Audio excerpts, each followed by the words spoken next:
Pai de seus irmãos e irmãs. Boa noite a todos. Chegamos ao fim. Mais uma vez encerramos uma série de mensagens e sempre que encerramos eu digo chegamos ao fim. Andar e viver, a maneira como você anda, diz como será a sua vida. Ao longo desse mês, refletimos em Efésios capítulo 5, versículo 16 ao versículo 20. E hoje, é claro, nos falta o último versículo de número 20. A intenção dessa série é ajudar você que precisa tomar decisões, para você considerar sobre o caminho que você deve andar e como o caminho que você vai andar dirá como será a sua vida.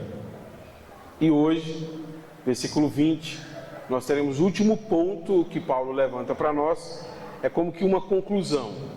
A conclusão termina com essas palavras.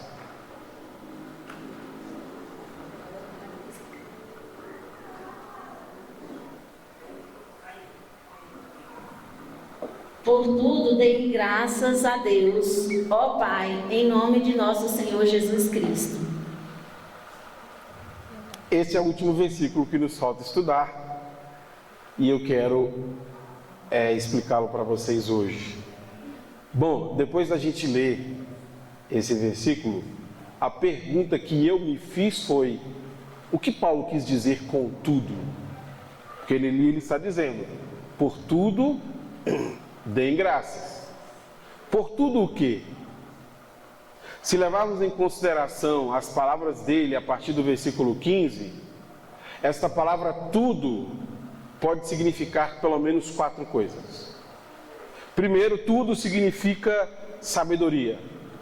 Deem graças a Deus pela sabedoria do alto que vocês receberam para viver de modo digno diante do Senhor, aproveitando ao máximo todas as oportunidades. Segundo, tudo significa a vontade do Senhor. Deem graças ao Senhor porque a vontade do Senhor é conhecida por vocês. Vocês podem viver a vontade do Senhor.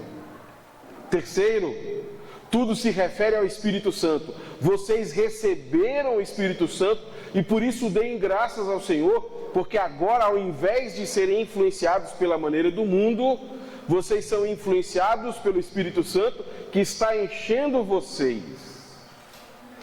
Então veja que o que nós vimos até o momento, desses 3 pontos, é que tudo diz respeito àquilo que o Senhor fez para o nosso benefício. Tanto a sabedoria quanto a vontade do Senhor e o Espírito Santo são coisas que Deus fez para nos beneficiar. Então tudo significa aquilo que Deus fez pelo benefício do seu povo. Mas pastor, no começo o senhor disse que haviam 4 coisas. Pois é, de fato existe uma 4ª coisa do que significa tudo, mas essa eu preciso apresentar uma explicação adicional, porque às vezes a gente lê uma passagem como essa e a gente não compreende o que o texto está nos dizendo. Se dar graças significa reconhecer aquilo que o Senhor tem feito ao nosso benefício, como é que o judeu dava graças a Deus? Como é que o judeu, depois de receber um benefício do Senhor, dava ao Senhor graça por aquilo que o Senhor havia feito por ele? Eu queria ler aqui um texto de Esdras, só para esclarecer isso, porque esse é um ponto muito claro no texto bíblico. Como é que o judeu dava graças a Deus depois de receber algum benefício? E aí eu aplico isso para o texto de Efésios para ficar mais claro. Esdras capítulo 3, versículo 10 e 11.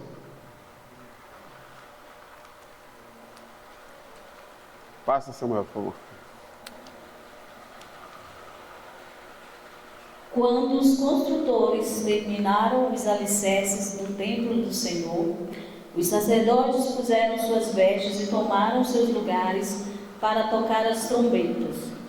Os levitas, descendentes de Asaf, fizeram soar os símbolos para louvar o Senhor, conforme o rei havia prescrito, com louvores e ação de graças, entoaram este cântico ao Senhor: Ele é bom, seu amor por Israel dura para sempre. Então todo o povo louvou o Senhor em alta voz, pois haviam sido lançados os alicerces do templo do Senhor. Deixa eu te fazer aqui algumas perguntas sobre esse texto para a gente entender o que está sendo dito aqui. Primeira pergunta: o que aconteceu em benefício dessas pessoas para que elas fizessem ações de graça ao Senhor? O que aconteceu em benefício delas? Elas conseguiram finalmente finalizar a construção dos alicerces do templo. Quando a gente conseguiu, nossa, vamos dar uma ação de graça a Deus? Vamos. Segunda pergunta: como foi que eles prestaram ações de graças ao Senhor? Isso aqui é um ponto característico, porque ele diz: os sacerdotes tocaram trombetas, os levitas tocaram símbolos, e todos juntos, sacerdotes, levitas e o povo, cantaram ao Senhor. Isso é um elemento litúrgico importante entre os judeus. Sempre que alguém queria prestar ação de graças ao Senhor, era imprescindível ter o quê? Um sacerdote. É indispensável que o sacerdote conduza esta ação de graça que está sendo oferecida ao Senhor. Então faz parte da vida religiosa de Israel dar ações de graça ao Senhor, e faz parte da vida religiosa de Israel ter os sacerdotes conduzindo o povo a isso. Agora, onde é que estão os sacerdotes no texto de Efésios? Eles não estão lá. E você sabe por que é que os sacerdotes não estão lá? Porque eles não são mais necessários. E sabe por que os sacerdotes não são mais necessários nas ações de graças? Porque Jesus nos abriu um caminho até a presença do Senhor. E este é o quarto motivo por que eles devem dar ações de graças. Porque agora vocês têm acesso à presença de Deus e não precisam mais da mediação de um sacerdote. Por causa daquilo que Cristo fez por vocês, vocês têm livre acesso à presença dele. Então este é o quarto motivo adicional, e isso fala muito para a gente. Eu queria ler com vocês uma citação onde essa questão é colocada de maneira mais clara.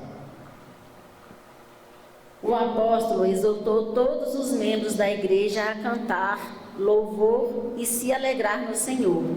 Como observado, todos os membros têm esse papel privilegiado no culto da igreja, como sacerdócio da nova criação. Isso é algo que deveria inspirar todos os cristãos. Cada cristão pode acessar a presença do Senhor para adorá-lo. Isso que significa também tudo. Significa que agora vocês têm uma nova condição espiritual que disponibiliza a vocês aquilo que era reservado aos sacerdotes.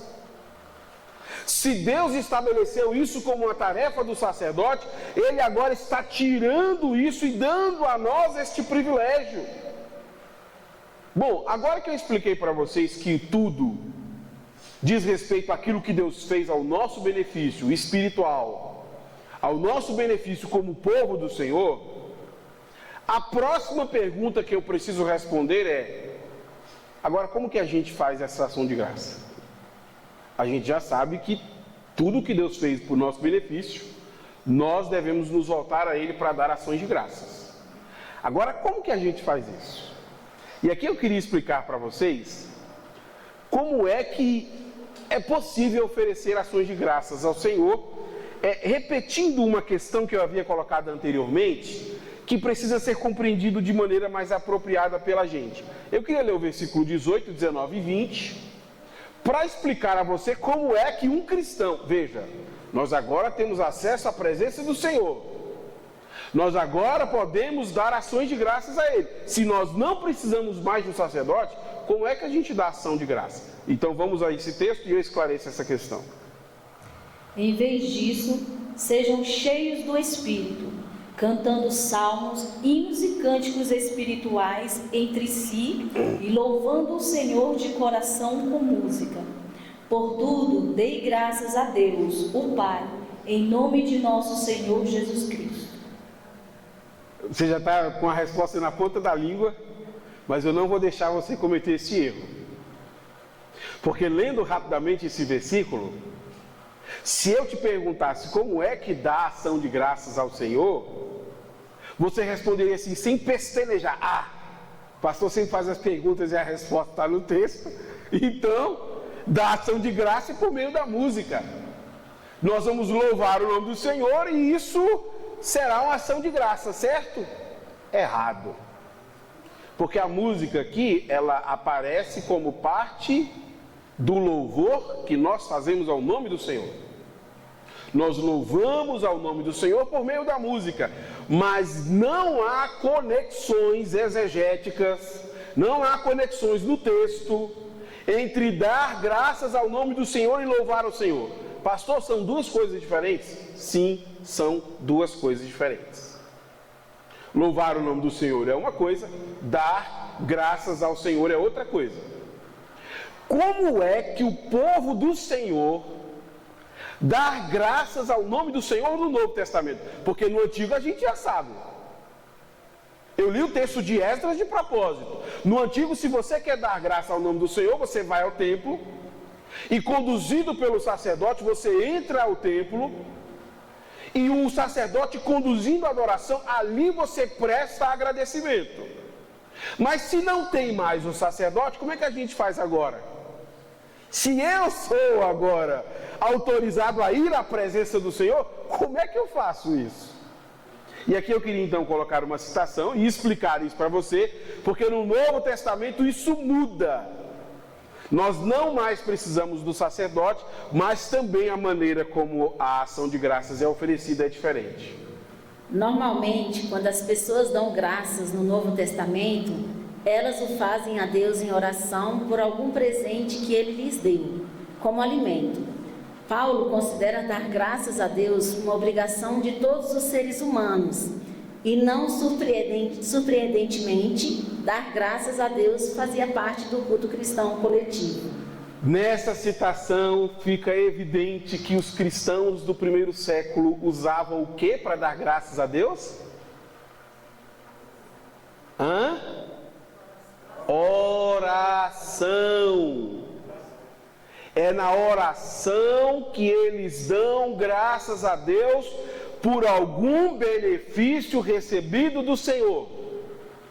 Paulo, por exemplo, deu graças a Deus em oração diversas vezes pelos irmãos da igreja. Essa é uma estrutura básica da carta. Dou graças a Deus pela vida de vocês. Paulo dá graças a Deus por aquelas igrejas locais. Já essas igrejas locais tinham o costume de dar graças a Deus pela refeição, o pão nosso de cada dia que nos dá hoje. Então veja que isso se tornou algo tão natural no Novo Testamento, já que nós não temos mais a necessidade da mediação de um sacerdote. A igreja do primeiro século, a igreja primitiva, compreendeu que esta ação de graça deveria ser feita por meio da oração. E por isso que um dos aspectos da oração é a ação de graças. Eu poderia citar aqui diversos textos para exemplificar isso, mas eu queria colocar para mim um dos textos mais claros, onde é dito que a ação de graças que nós oferecemos ao Senhor acontece por meio da oração. Filipenses capítulo 4, versículo 6. Não vivam preocupados com coisa alguma. Em vez disso, orem a Deus pedindo aquilo de que precisam e agradecendo-lhe por tudo que Ele já fez. Nesta orientação, Paulo diz que nós devemos fazer dois tipos de oração. Primeiro tipo de oração, pedir. Você tem que pedir. O que você está precisando? Pede a Deus. Senhor, eu estou precisando. E além de pedir, o que a gente faz? Agradece. É assim que os cristãos davam graça ao Senhor, orando. É por meio da oração que nós entramos na presença do Senhor para reconhecer os benefícios que Ele tem feito por nós. Então, se nós vamos agradecer a Deus, isso tem que ser feito por meio da oração. De maneira que isso passou a ser parte do culto da igreja. Vamos ouvir uma oração de agradecimento. O que a pessoa vai fazer? Vai dar graças a Deus pelo benefício que o Senhor tem feito ao seu povo. É assim que o povo do Senhor faz, e essa é a orientação de Paulo. Tudo aquilo que Deus fez em benefício de vocês, vocês devem dar graças a Ele, entrando na presença dEle e orando. Depois de explicar o versículo 20, eu queria então fazer algumas aplicações para nós fecharmos esta série, considerando como isso traz uma mensagem importante para nós. Primeira aplicação. Reconhecimento é uma condição necessária para uma pessoa ser agradecida. Se você não consegue reconhecer aquilo que alguém fez por você, você é uma pessoa ingrata. Pastor, o que é ingratidão? É quando você é cego ou insensível por aquilo que alguém fez ao seu favor. A sua mãe pode ter feito muito por você, o seu pai pode ter feito muito por você, um amigo, um irmão, um parente, mas você nunca reconheceu aquilo, e como você não reconhece, o que você se torna? Um ingrato. Este é o motivo porque nós não somos agradecidos, porque nós não reconhecemos como fomos ajudados. Um dia, a Alcimar, minha esposa, me contou uma experiência que para mim foi importante. Eu cheguei em casa e ela estava bastante emocionada, e ela disse assim: Israel, hoje eu descobri o tanto que minha mãe me ama. Eu falei: por que você descobriu? Porque o que eu tenho que fazer hoje pela minha filha, a minha mãe fez por mim, e eu nunca tinha percebido isso. Quando ela foi mãe, ela descobriu que o amor materno está para além daquilo que você consegue ver. Ela reconheceu e se tornou agradecida. Por que é que algumas pessoas não conseguem ser agradecidas ao Senhor? Porque não reconhecem a bondade do Senhor para a vida delas. São pessoas que se acham impotentes, se acham potentes demais para fazer tudo. Pastor, tudo na minha vida foi esforço, tudo na minha vida foi mérito, tudo na minha vida foi dedicação. Uma pessoa que fala assim, o que ela tem para agradecer ao Senhor? Absolutamente nada. Porque você não reconhece a bondade de Deus lhe dando fôlego de vida. Você não reconhece a bondade de Deus lhe dando saúde. Você não reconhece a bondade de Deus cuidando de você. E por causa disso você se torna ingrato. Você conquista alguma coisa na sua vida e faz questão de postar. Foi mérito pessoal, sempre foi esforço. Um cristão deveria sentir vergonha de dizer isso. Porque se nós dizemos isso, é porque nós não estamos reconhecendo o quanto Deus foi bondoso com as nossas vidas. Meu irmão, minha irmã, Deus te deu uma vida. Se Ele requerer a sua vida hoje, qual dos seus planos vão se realizar amanhã? Nenhum, porque a sua vida acaba hoje. Então coloque-se no seu lugar. Você é alguém que só está vivo e consegue pensar o futuro porque Deus tem cuidado de você. Reconheça tudo que Deus tem feito por você. Se você é uma pessoa que não reconhece, você é uma pessoa ingrata. Segunda aplicação. Não permita que o orgulho torne você uma pessoa ingrata. Você é um tipo de pessoa que acredita que tudo é resultado do seu esforço pessoal? Que você é uma ilha? Sabe o que é uma pessoa que se considera uma ilha? É uma pessoa que acha que ela se basta. Eu não preciso de ninguém. Você sabia que quando Deus criou o primeiro ser humano, ele estava num lugar chamado paraíso? Não havia nada que fizesse mal para o primeiro ser humano. Os animais estavam ali, tinha comida de graça, a vida perfeita. Ele vivia para sempre, não tinha problema nenhum. Só tinha um problema. O próprio Deus disse isso: não é bom que o homem esteja só. Deus olhou para o primeiro homem e disse: isso não é bom. Porque sozinho você não vai conseguir. Você precisa de alguém para cooperar e ajudar com você. Às vezes nós somos tão orgulhosos que nós achamos que não precisamos de ninguém. Tome cuidado se você é esse tipo de pessoa, porque às vezes você acha que também não precisa de Deus. O que você precisa para os seus planos darem certo em 2025? Pastor, nada. O plano é tão perfeito que até se chover vai dar certo. Se não chover vai dar certo. Aí você cai na tolice humana mais prematura. Que se nós não dependermos da bondade e da misericórdia do Senhor, absolutamente tudo pode dar errado em nossas vidas. Qual que é a minha recomendação para você? Baixa a bola. Lembre-se o quanto você precisa do Senhor. Pode ser frustrante ter um plano bem elaborado dando errado. Por quê? Porque você confiou na sua estratégia e no seu plano. E eu falo por experiência pessoal. Quando nós nos tornamos orgulhosos a este ponto de achar que nada pode dar errado, nós aprendemos com os nossos próprios fracassos que nós não damos conta de todas as variáveis. Pastor, eu estou casando para ser feliz. Aí você não contou para o seu marido, para a sua esposa? Você está vivendo uma aflição terrível na sua vida, porque você não tinha a variável do controle da outra pessoa. Pastor, estou trabalhando para a minha autonomia financeira e a minha independência. Eu vou até viajar para fora do Brasil. Você só não contou isso para os boletos que não param de chegar e você mal está conseguindo quitar as do mês. Nós não temos controle de todas as variáveis. E o problema é que isso, às vezes, cria em nós um orgulho que a gente não aprende com ele. A gente está errando e não está aprendendo. Está fracassando ano após ano porque nós somos orgulhosos demais. Senhor, o meu plano é muito bom, mas o que eu desejo muito é que a sua vontade seja feita no céu e na terra. Aqui na terra como ela é feita no céu. Isso mostra para nós o quanto nós precisamos ser dependentes de Deus. Não tem muito a ver com o meu orgulho e a minha arrogância. Tem a ver com a minha confiança. Você confia no Senhor? Terceira aplicação. Sua oração deve sempre conter ações de graças.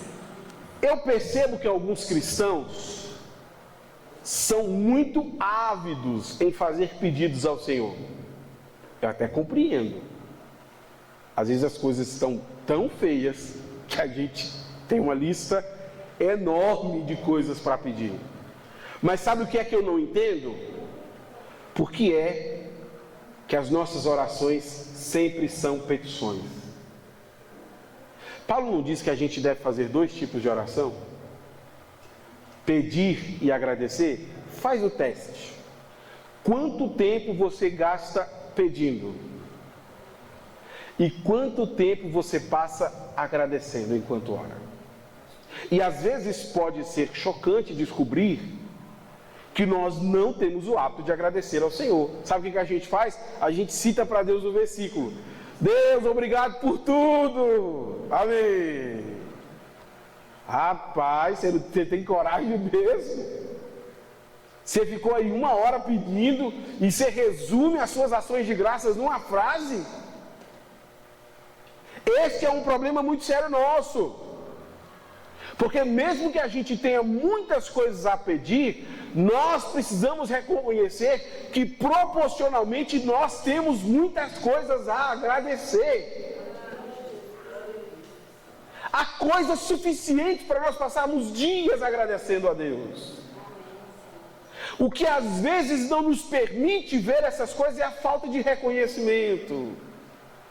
Quer ver um exemplo? Sabe quando é que você lembra que você tem dente? Quando ele dói. Fala, meu Deus, eu tinha até esquecido que eu tinha dente. Está doendo tanto meu dente. E porque está doendo, eu preciso cuidar melhor da minha boca, cuidar melhor do meu dente. Às vezes a gente se esquece de algumas coisas até fazer falta. E muitas vezes você não tem sentido falta porque você tem visto a provisão do Senhor todos os dias chegando na sua casa. Aí quando lhe falta a saúde, você fala: rapaz, que saudade da época que eu conseguia levantar assim os braços para cima e não doía as costas. Que saudade da época que eu deitava para dormir e dormia a noite inteira. Que saudade da época que eu tinha dinheiro e saía comprando lanche na rua sem preocupar quanto custava. E nessa época você ia agradecer a Deus? Você percebe que a gente só reconhece o quanto aquilo era importante, às vezes quando acaba. Nossa, como eu tinha uma coisa importante na minha vida. É por isso que estou dizendo a você, se você refletir profundamente, há um sem número de coisas que você deveria agradecer ao Senhor todos os dias. Uma delas, eu faço questão de citar a você. Mesmo que você não tenha visto, as misericórdias do Senhor se renovaram este dia pela sua vida. Isso já era um motivo de você ter agradecido a Ele. Então nós precisamos reservar um tempo da nossa oração para agradecer. Quarta aplicação. Independente das decisões futuras, você precisa ser agradecido pelo Senhor. Pelo que o Senhor já fez. Pelo que o Senhor já fez. Às vezes, nós estamos tão focados no futuro que a gente só vive o futuro. A Bíblia tem um nome para isso: ansiedade. O que é o conceito de ansiedade, por exemplo, de Filipenses? É quando você permite que as preocupações do futuro guiem a sua vida. Eu tenho medo disso, aí você conduz a sua vida nessa direção. Eu tenho medo daquilo, aí você... Então quer dizer, andar ansioso é permitir que as minhas preocupações futuras conduzam a minha vida. E às vezes nós somos assim. Pessoas que estão tão focadas no futuro que a gente só está lá no futuro. Você está lá num jantar de família, dia 31 de dezembro, todo mundo comendo, almoçando, e você estou comendo aqui, mas estou desesperado amanhã de manhã. Não acredito que você está pensando no amanhã, no hoje, que a sua ansiedade está tirando o privilégio de estar aqui desfrutando com as pessoas este momento. Veja, por mais legítimas e importantes que sejam as suas preocupações, você precisa ser agradecido ao Senhor. Independente do que você precise decidir para 2025, você precisa reconhecer que até o dia de hoje, o Senhor fez grandes coisas por você. Quando chegar o dia 31, você não pode avaliar o seu ano pelo seu fracasso de dezembro. Como foi o seu ano? Meu ano foi o pior da minha vida. Fiquei 5 dias internado no hospital. Calma aí. Você ficou quantos dias internado? 5. Quantos dias tem um ano? 365. Então você acha que o seu ano foi ruim porque você ficou 5 dias internado? Então você é esse tipo de pessoa que avalia o ano por um dia? E esse é um problema nosso. Porque às vezes nós temos decisões importantes, mas nós nos esquecemos do quanto o Senhor tem sido bom. E aí nós caímos num problema antigo. Sabe qual é o problema? Nós passamos a medir o amor de Deus pelas coisas que dão certo. Eu cito como exemplo Malaquias. Deus chega para o povo e diz assim: eu amo vocês. E sabe o que o povo responde para o Senhor? Como é que o Senhor nos ama? Está aí a plantação, deu tudo errado. Lá em casa não está dando nem para fazer 3 refeições por dia. O milho está tão pouco que nós estamos comendo uma refeição. Como é que o Senhor nos ama se o negócio está dando errado? E esta é uma tendência natural do ser humano. Começar a querer medir o amor de Deus só pelo que dá certo. E a resposta de Deus é: mas o meu amor se revela em muito mais do que isso. E a prova que eu amo vocês é que eu escolhi vocês e não Esaú. Eu escolhi vocês sem que vocês merecessem ser escolhidos. Deus está cuidando de nós, mesmo que a gente não tenha feito nada para receber o cuidado dele. E às vezes o que nós estamos é olhando para este futuro e dizendo que Deus não nos ama.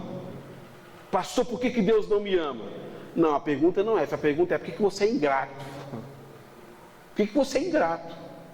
Não, pastor, eu não sou ingrato, é porque tudo está dando errado. Tudo está dando errado nesse momento da sua vida. Porque se você avaliar de maneira honesta, você vai perceber o quanto de coisas tem dado certo e o quanto que Deus tem feito por você. Eu sempre exemplifico com um caso trágico, mas que é realista. Quando você vai lá no sepultamento de um filho, às vezes a mãe está lá, morreu um filho. A mãe tinha 10 filhos. Aí está enterrando um filho. Enterrando um filho, a mãe diz: meu Deus, minha vida acabou. Meu filho morreu. E os outros 9 olhando e dizendo: o que a mamãe está falando? Tem 9 vivos aqui ainda? Quer dizer que ela só amava aquele lá que morreu e a gente? Aí vira um caso de família pastoral. Vai ter que resolver depois, porque a senhora falou que sua vida acabou. Tem 9 vivos ainda? Ah não, mas foi no momento da dor, eu avaliei a minha vida pela perda de um filho e esqueci que tinha 9 vivos. Então a gente comete umas caneladas dessas, que às vezes é prejudicial para a nossa relação com Deus. Porque a gente está duvidando que Ele está cuidando de nós. Nós somos como o povo de Israel. Ah, o Senhor não me ama, não. Se o Senhor me amasse, o Senhor me dava o que eu queria. Isso não se chama amor. O amor de Deus é o cuidado dele pelo nosso futuro, por aquilo que a gente nem imagina. E mesmo que você não esteja vendo, Ele está cuidando da sua vida. Quinta aplicação. Nenhuma de suas conquistas são mais valiosas do que aquilo que Jesus já fez por você. Veja só. Independente da decisão importante que você precise tomar, independente do resultado dessa decisão importante, você já tem motivos suficientes para ser agradecido ao Senhor. E no texto de hoje nós descobrimos um motivo que a gente nem tinha considerado. Sabe o que Jesus já fez para você? Ele abriu um acesso até a presença de Deus, em que você pode falar pessoalmente com Ele. Você não precisa viajar para Israel, ir até o templo, esperar o sacerdote fazer o culto e participar do culto, para então ter a sua oração ouvida por Deus. Lá na sua casa, mesmo que esteja com a porta fechada, de manhã, de tarde ou de noite, se você invocar o nome do Senhor, na presença do Senhor, a sua oração será ouvida por Ele. Isso já é bênção suficiente. O privilégio de saber que Deus ouve as nossas petições. E você consegue pensar como isso é maravilhoso para nós? Porque às vezes nós não conseguimos uma pessoa para nos ouvir aqui na terra. A gente tinha muita coisa para dizer. Eu gosto às vezes de estar ouvindo as pessoas quando estão conversando, e um estava dizendo assim para o outro, nós estávamos numa roda de conversa: eu levei o meu violão para arrumar em tal lugar. Aí ele estava contando a história e o outro já interrompeu: ah, eu já levei o meu lá também. E levou a conversa para outra direção e nem se voltou e perguntou: o que você ia falar mesmo do seu violão? Você levou lá para quê mesmo? A outra pessoa um pouco interessava. Como ela também conhecia, ela preferiu contar a história dela ao invés de ouvir a história da outra pessoa. Às vezes nós somos assim. O irmão chega para você: nossa, eu estou com um problemão. Ixi, nem me fala. Eu não sei nem se eu vou conseguir dormir hoje à noite. Não, calma, deixa eu contar primeiro o meu. Deixa eu falar primeiro o meu, depois você fala: não, o meu é mais importante. Às vezes nós não encontramos pessoas aqui para ouvir as nossas petições e para se sensibilizarem com a gente. Pior, às vezes você conta para a pessoa e ela responde sem nem sentir a sua dor. Nossa, eu estou sofrendo tanto. Toma vergonha na cara. Um marmanjo do seu tamanho. Rapaz, se eu soubesse que o diabo ia te usar, eu não tinha contado para você não. Aí. Pelo menos eu podia ter ouvido calado, né? Sua palavra nem acrescentou, nem contribuiu, nem fez nada. Mas isso é uma segurança que nós temos. Mesmo que não hajam pessoas aqui para nos ouvir, nós podemos entrar na presença do Senhor e pedir e agradecer a Ele todas as nossas orações. Você consegue pensar como isso é maravilhoso? Ter Deus que nos ouve, sem a mediação de ninguém. Você não precisa trazer num papel para mim orar. Você não precisa que eu ore por você. Você não precisa que alguém bote o óleo na sua cabeça. Você pode entrar na presença de Deus e falar com Ele. E pedir a Ele. E agradecer a Ele. Isso já é motivo suficiente para sermos agradecidos. Porque aquilo que não está dando certo, a gente pede. Aquilo que está dando certo, a gente agradece.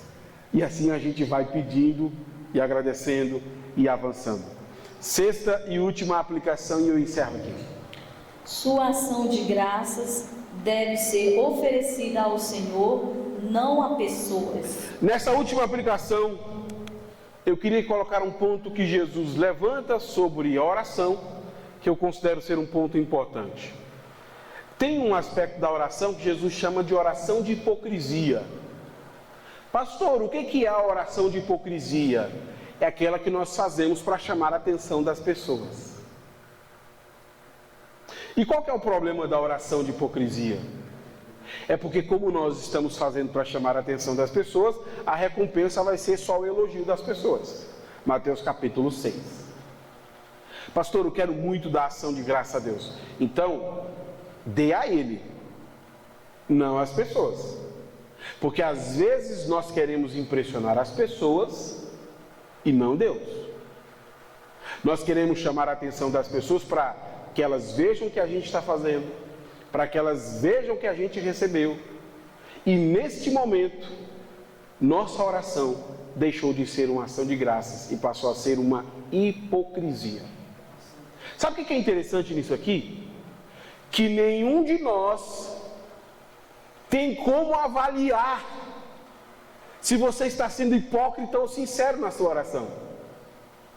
Mas Deus, para quem você está fazendo, sabe as motivações daquilo que você faz.